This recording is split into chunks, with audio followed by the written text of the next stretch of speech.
भारत पाकिस्तान के बीच DGMO level की बातचीत जारी है। सीज फायर के बाद भारत पाक की डीजीएमओ लेवल की ये वार्ता, दोनों देशों के बीच युद्ध विराम की शर्तों को लेकर के चर्चा होनी है, लेकिन जानकारी मिल रही है कि इस बातचीत में कुछ देरी है।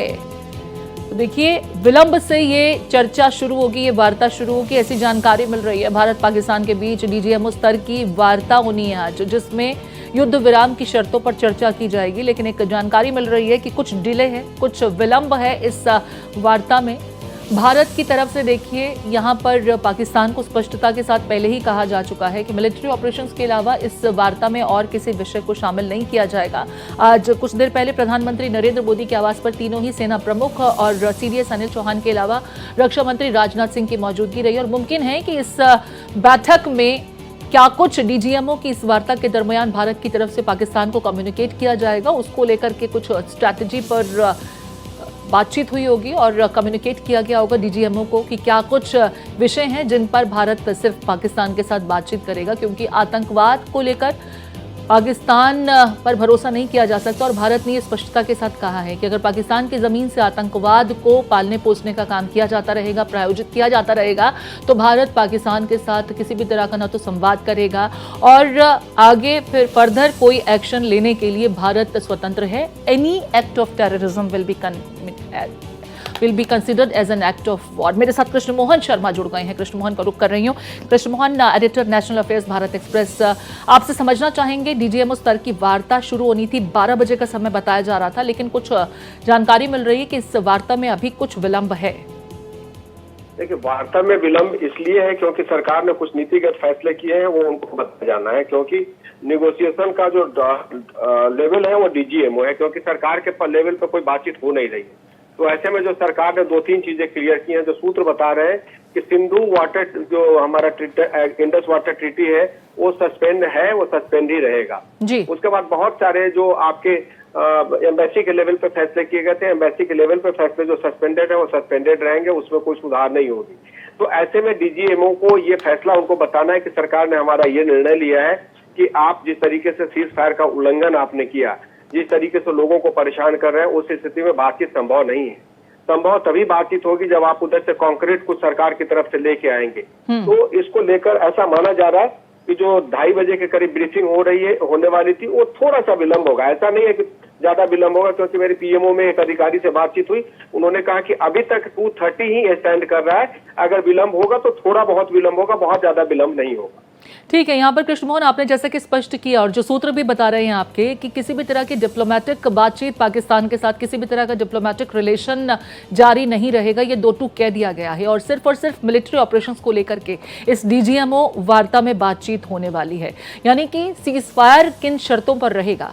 अब जो शर्त होंगे, जानकारी ये कहते हैं कि आतंकियों को लेकर पाकिस्तान की तरफ से भारत को कुछ सकारात्मक प्रतिक्रिया मिलनी चाहिए, आतंकियों को हैंडओवर करे, उसके विरुद्ध कार्रवाई करे, साक्ष्य दे, सबूत दे। भारत की तरफ से पुरजोर कोशिश होगी कि इस दिशा में कुछ सकारात्मक आगे बातचीत बढ़े। देखिए, 2 शर्तें तो प्रमुख है कि पाकिस्तान आतंकवाद रोके और आतंकवाद का साथ देना रोके, उसके बाद ही कोई बातचीत होगी, क्योंकि भारत का स्टैंड बहुत क्लियर है कि जब तक पाकिस्तान अपनी सरजमी से आतंकवादियों को सहयोग करना नहीं बंद करेगा, तब तक उनके साथ बातचीत नहीं हो सकती। तो पहले से भी अरुण जेटली या हमारे अटल बिहारी वाजपेयी या राजनाथ सिंह भी कहते हैं कि बम, बारूद और गोले की आवाज में बातचीत नहीं हो सकती है।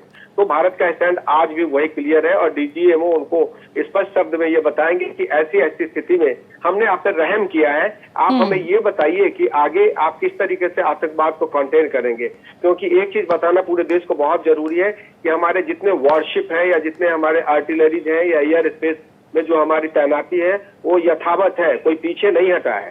तो ऐसी स्थिति में जो बार बार ये स्टेटमेंट आ रहा है कि ऑपरेशन सिंदूर अभी जारी है, तो ऑपरेशन सिंदूर अभी वास्तव में जारी है, ऑपरेशन सिंदूर सीज नहीं हुआ है, यही बात डीजीएमओ को बताया जाएगा। उसके बाद जो चीजें आएंगी उसको लेके आगे की रणनीति बनेगी कि भारत किस तरीके से आगे बढ़ना चाहे। हालांकि जिस दरमियान सीज फायर को लेकर के जानकारी सामने आई थी, ट्रंप के ट्वीट के बाद पाकिस्तान की तरफ से भी एक आधिकारिक जानकारी साझा की गई थी, लेकिन उस समय खास करके अगर शहबाज शरीफ ने जो एक संबोधन दिया था, बड़ा क्रेडिट लेते नजर आए थे अपनी वाहवाही करते नजर आए थे और अमेरिका को धन्यवाद भी दिया था। झूठा प्रोपेगेंडा पाकिस्तान की तरफ से लगातार फैलाने का काम किया जा रहा है, जिसका लगातार भारत सरकार की तरफ से, हमारे पीआईबी फैक्ट चेक की तरफ से जानकारी भी दी जा रही है कि सिर्फ और सिर्फ झूठ फैलाने का काम पाकिस्तान कर रहा है। ऐसे में सीज फायर की शर्तों पर तटस्थ पाकिस्तान बना भी रहे और दोबारा बैकस्टैबिंग ना हो, इसको इंश्योर किया जाना भी बहुत जरूरी है। कृष्ण मोहन, कि जो पाकिस्तान सरकार है, आतंकवादी उनके काबू में नहीं है, ये हम सबको मान लेना चाहिए और पूरा विश्व जानता है जी। तो सरकार क्या ठोस नीति बनाएगी इन आतंकवादियों को कंटेन करने के लिए, उनके ठिकानों को ध्वस्त करने के लिए, ये सरकार को लेके आना है डीजीएमओ के पास। और ऐसे में ये पता चलेगा कि हम आगे कैसे बढ़ना चाहते हैं, क्योंकि सरकार की नीयत और नीति दोनों स्पष्ट है कि बम, बारूद और धमाके के बीच बातचीत नहीं हो सकती।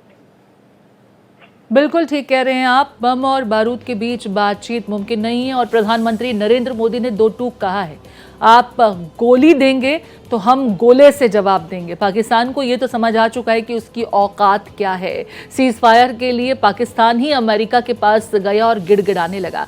यहाँ मैं विपक्ष का जिक्र करना चाहूंगी, हालांकि सियासत वाले सवालों से मैं अपनी इस बातचीत को दूर रखना चाहती थी, लेकिन विपक्षी खेमे की तरफ से कृष्ण मोहन लगातार पीओके को लेकर के बात उठ रही है। अमित शाह का वो स्टेटमेंट जिसमें उन्होंने कहा था कि पीओके भी जल्द हमारा होगा, पूरे देश की भी ये मांग है कि पीओके को लेकर के जब हम इतने मजबूत हैं, पाकिस्तान को उसकी औकात दिखा चुके हैं, तो पीओके पर भारत का आगे खास करके इस वार्ता में कुछ स्टैंड रहेगा क्या? इस पर बातचीत होगी? क्या कहते हैं आपके सूत्र? देखिए, इंटरनेशनल ट्रीटी बिल्कुल स्पष्ट है कि कोई भी देश दूसरे की सरजमी पर कब्जा नहीं कर सकता जी। पीओके हमारा है, ये बात आजादी के समय से ये चल रहा है कि पीओके हमारा है, हमारा था, हमारा रहेगा। लेकिन सवाल ये है कि अभी वो पाकिस्तान के कब्जे में। ऐसे में कोई भी देश ये कैसे कह सकता है कि वो हमें पीओके हमें दे दीजिए। पीओके हमें देने का मतलब ये नहीं है कि उस पर जाके फिजिकल हम कब्जा करेंगे। हमारी मोरल एक तरीके से, क्योंकि वहां पे खुद ही इतने बवाल है कि उसको पाकिस्तान संभाल ले तो बहुत बड़ी बात है। बहरहाल बात तो ये हो रही है कि डीजीएमओ की वार्ता है, तो डीजीएमओ की वार्ता शायद इसलिए टाल दी गई है कि उससे पहले मीडिया ब्रीफिंग जो होनी है, उससे पहले देश को मैसेज देना चाहते हैं। उस मैसेज देने के बाद ये भी संभव है कि डीजीएमओ से बात होने के बाद एमईए शाम में कोई ब्रीफिंग करे जिसमें बाकी चीजें लोगों के सामने है। ठीक है, तो जिन शर्तों पर पाकिस्तान के साथ डीजीएमओ की इस वार्ता में बातचीत होगी, मुमकिन है कि जल्द जब ये वार्ता पूरी हो जाएगी तो उन कंडीशंस को लेकर के एक और प्रेस ब्रीफिंग होगी। बहुत शुक्रिया कृष्ण मोहन, तमाम जानकारी साझा करने के लिए। नजर बनाए रखें, आगे भी आपका रुख करेंगे।